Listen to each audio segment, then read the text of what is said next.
Good day everyone, I'm Mary Carlos Serraniola and I am the reportee 19. So today I am going to report about the steps in preparing a multi-grade lesson daily plan.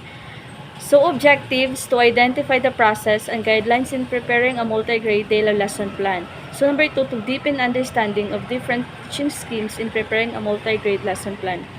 So first, the teacher stays in one grade level only. So meaning that the teacher remains assigned to teach a specific grade level rather than switching a different between different grade levels. So this can provide a stability and continuity for both teachers and students. Number 2, varying degrees of difficulty are employed in the activities. So meaning this phrase suggests that the different levels of challenges are incorporated into the activity and catering to individuals with different skills or abilities. The teacher directs more than one grade level at the same time. So meaning they are responsible for teaching and managing students from multiple grade level concurrently. Number 4, teachers have more vacant time because there is clustering or competencies. So this phrase means that it suggests that the teachers have more free time because there is a concretion or cluster of skills or competencies within their students. Number 5, icons serve as the teacher's guide in shifting from one grade level to another and giving the activities for every grade level. So it likely presents specific teaching strategies, methods, or resources tailored for each grade level. So things to remember. So the process of preparing MGDLP. Number 1, use the paired learning competencies in the ball in planning and developing the lesson. Number 2, identify the learning objectives for each particular learning area for the 2 or 3 grade level combination. The process of preparing MGDLP. So 4, use letter icons to prompt the teacher when to move from one grade level to another. So 5, place the icons on the right side of each column to signal the flow of movement from the start of the lesson to the end. So these are the process of preparing MGDLP. So number 1, direct teaching. So the teacher is directly teaching or assessing the group or grade level. So meaning the teacher is providing instruction or evaluating students at a specific educational level such as particular grade or age group. So the icons are interpreted as follows. Group activity. So the group grade level is having a group work with less monitoring and supervision of the teacher. So meaning it indicates that the students at a certain grade age level are engaging in collaborative tasks or activities with minimal direct oversight from the teacher. So individual activity. So the learners are doing individual activity with the guidance and monitoring of the teacher. So suggest that the students are working on the task independently, but the teacher is guiding them, or the teacher is providing support and direction and supervision throughout the process. Assessment.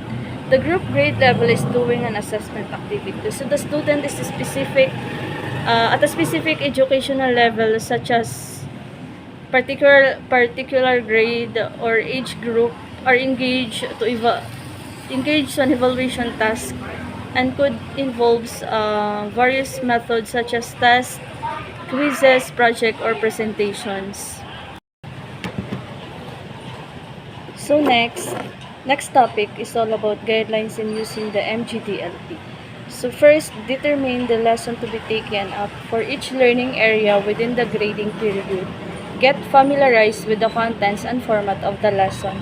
So determining the lesson for each learning area within a grading period involves selecting the topics, concept, and skills that the students will focus on during that time. Next,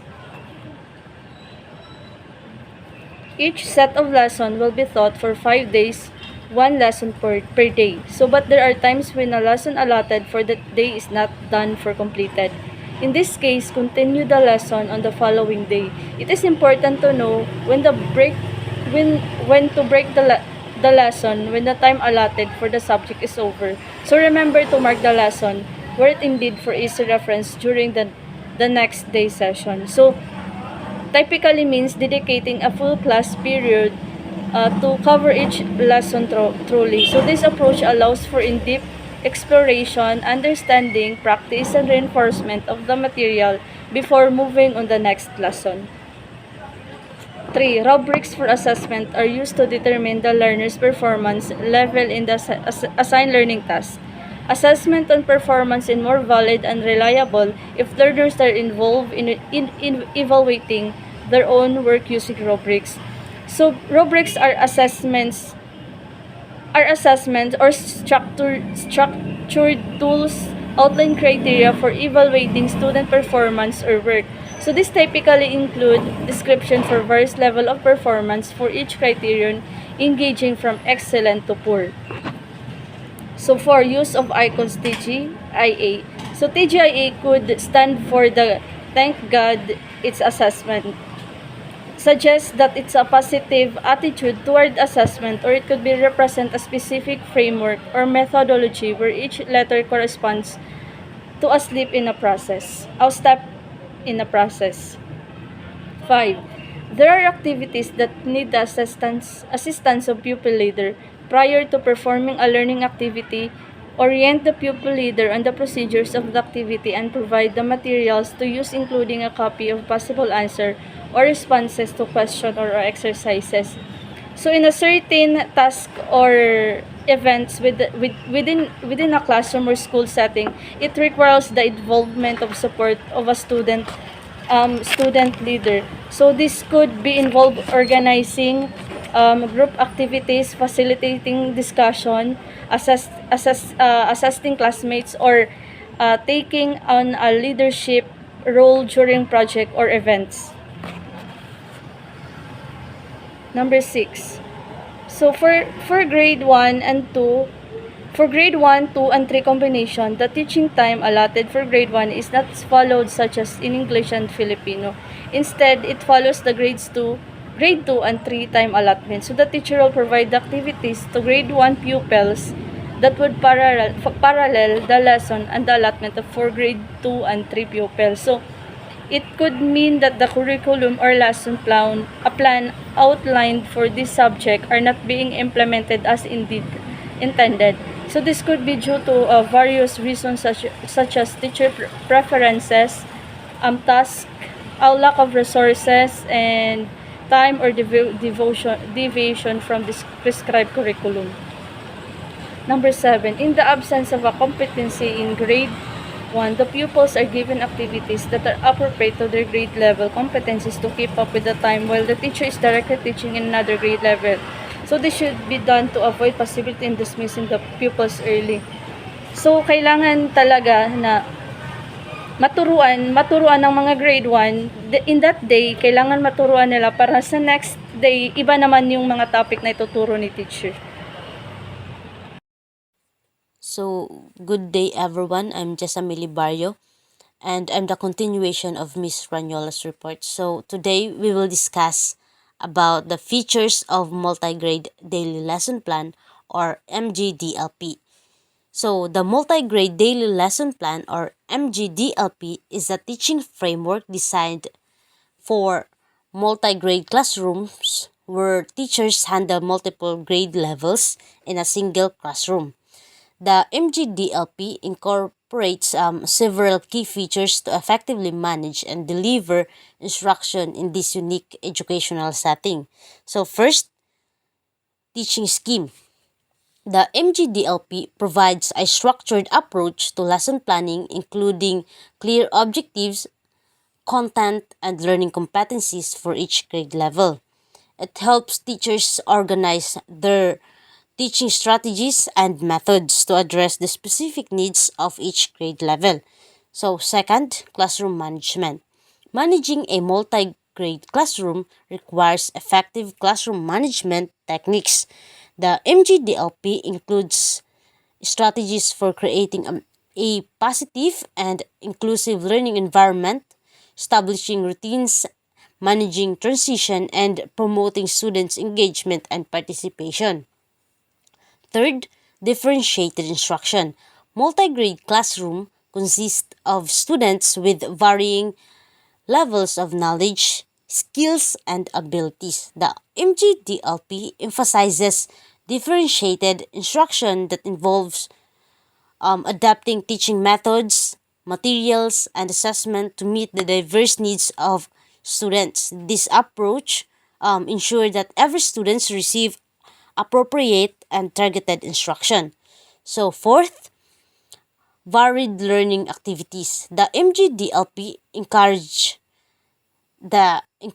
the use of varied learning activities to cater the different learning styles and preferences. Teachers incorporate a mix of individual, small group, and whole class activities, including a hands-on experiences, discussions, projects, and multimedia resources. This varied var- this variety keeps students engaged and enhances their learning experience. So fifth, assessment. Assessment is the integral part of the MGDLP. It includes both formative and summative assessment to monitor the students' progress and understanding. Teachers use various assessment strategies such as quizzes, projects, observation, and portfolios to evaluate students' learning and provide timely feedback. So, next, schemes in handling multi-grade classes. So, before the teacher actually writes the lesson plan, it is good to determine first which teaching scheme to use. The objectives or skills developed in the multi-grade level combination will tell the most appropriate scheme to use. The teaching scheme will likewise suggest the formats of lesson plan. So, before writing a lesson plan for multi-grade class, it is essential to choose a teaching scheme based on the objectives and skills of the grade levels involved. The teaching scheme selected will guide the format of the lesson plan. Different teaching scheme cater to various combination of grade levels and help in organizing and in structuring the lesson plan effectively. So, in handling multi-grade classes, it is important for teachers to determine the appropriate teaching scheme to use. The teaching scheme chosen will guide the format and structure for the lesson plan. So, the first one is scheme A. The learning objectives for of all groups are common in terms of behavior and content. So in this scheme, all grade levels or groups have common learning objectives in terms of behavior and content. The instructional objectives are the same for all students regardless of their grade level. The scheme allows for unified approach in teaching and assessing students. So here's the example of scheme A. Filipino grade 4 to 6, quarter 3, week 2. So, sa napapansin nyo, grade 4, 5, and 6, isa lang ang kanilang learning objectives. Na ipapamalas ang paggalang sa ideya, damdamin at kultura ng mayakda ng tekstong napakinggan o nabasa. So, same lang kanilang objectives. And let's proceed to scheme B. When two adjacent grades have the same instructional objectives while the other grade level has a different objectives. So, this scheme is used when two adjacent grade levels have the same instructional objectives while the other grade level has a different objectives. For example, grade 1 and grade 2 have the same objective while grade 3 has a different objective. Teacher can focus on teaching and assessing in the common objective for grades 1 and 2 and then address the specific objective for grade 3. So here's the example. So grade 4, identify and use words that show degrees of comparison of adjectives in sentence. So grade 4, So 5 and 6, there is a similarities. Use a particular kind of sentence for specific purpose and audience, asking permission, making requests. So same sila ng objectives. And let's proceed to scheme C. 3 grade levels or groups have the same behavior but different content, or they differ in difficulty. So in this scheme, 3 grade levels or groups have the same behavior or objectives but different in content or difficulty. So for example, grade 1, grade 2 and grade 3 may have the same behavior objectives, but the content or the difficulty level varies. So teachers can adapt their lesson plan to meet the specific content or difficulty level for each grade level. So parang spiral progression. So there is here's an example. Scheme C. Math grade 4 to 6, quarter 4, week 9. So grade 4, grade 5 and grade 6 same ng kanilang ang kanilang behavior sa objectives.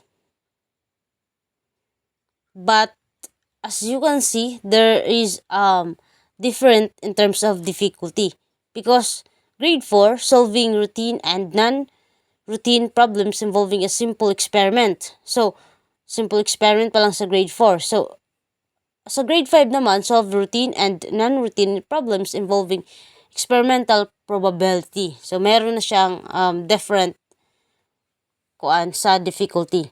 And then the grade 6 is same then, solve routine and non-routine problem involving experimental and theoretical probability. So there is a difference in terms of the difficulty.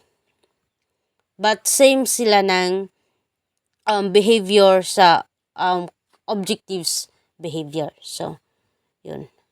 And let's proceed to scheme D. There are 3 developmental lessons because the instructional objectives of the 3 groups have no commonality. So scheme D, in this scheme, there are 3 developmental lessons because the instructional objectives of the 3 groups have no commonality. So each grade level or groups have different objectives and requires separate lesson plans. So teachers need to plan and deliver the lesson that appropriate for each grade level. So here's an example. So scheme D, science for grade 4 to 6, quarter 4, week 9. So grade 4 describe the rule of the sun and the water cycle. And the grade 5 identify the stars pattern that can be seen in the particular times of the year. And the grade 6 is construct a model of solar system showing the relative sizes of the planets and their relative distances from the sun. So iba-iba ang kanilang objectives. There's no commonality. So yun. And let's proceed to scheme E. The objective or skills in the first grade is a prerequisite to the next grade level. In the skills and the second grade level is prerequisite to the skills and the third grade level. So scheme E is used when the objectives or skill in the first grade is a prerequisite for the next grade level. Yeah.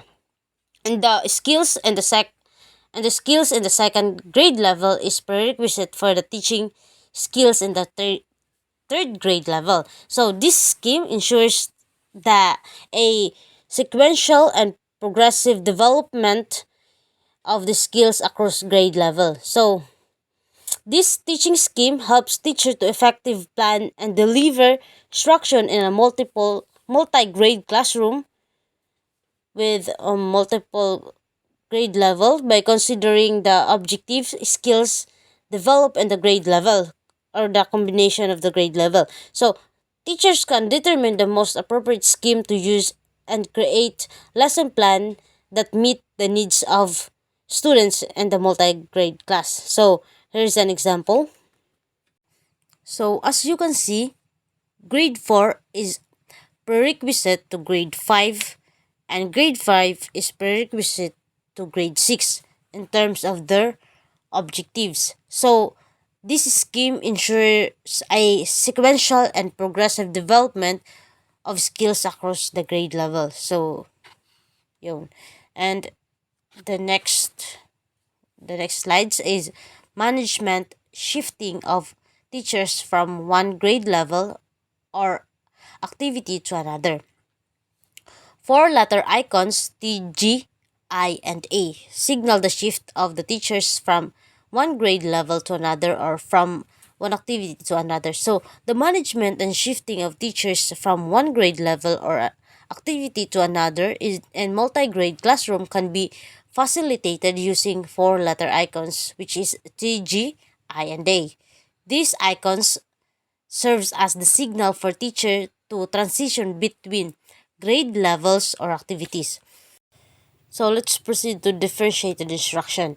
This is a child-centered approach that is done by providing learners with different avenues for learning in terms of acquiring content, processing, constructing, or making sense of ideas, and developing teaching materials and assessment measures. This way, all learners learn effectively regardless of differences and ability. In this approach, learners are engaged in group and individual instruction using varied activities. So, differentiated instruction is a child-centered approach that aims to provide learners with different avenues for learning. It involves tailoring instruction to meet the diverse needs of students in terms of the content acquisition, processing, constructing, and making sense of ideas. Teachers develop teaching materials and assessment measures that cater the individual needs of abilities of students. So this approach ensures that all learners can effectively learn regardless of the differences in ability. It involves engaging students in both group and individual instruction using varied activities. So let's proceed to the next slide, which is varied learning activities. These learning and contextualized activities utilize materials that are appropriate for diverse learners, such as the struggling on level and advanced level learners. Learner materials are carefully made and prepared ahead of time. So, varied learning activities are designed to cater the diverse needs of learners, including struggling on level and advanced level students. So, these activities utilize materials that are appropriate and carefully prepared ahead of time. Of course, by providing varied learning activities, teachers can accommodate the different learning styles, preferences, and abilities of students, ensuring that students has an opportunity to engage and learn effectively. So the last one is assessment. Assessment can be done before, during, and after the lesson. So it refers to the DepEd Order number 08 series of 2015 policy guidelines on classroom assessment for the K to 12 basic education program. So assessment plays a crucial role of teaching and learning process. So, di ba, we are already familiar what is assessment is, and it can be conducted before, during, and after the lesson to assess the students' understanding and progress. So, the assessment process helps teachers identify the areas of strength and areas of the need further support. So, it allows for timely feedback to the students and inform instructional decisions. So, the DepEd Order number 08 series of 2015 provides a policy and a classroom assessment for the K to 12 basic education program, which can serve as a reference for teachers in implementing the effective assessment practices.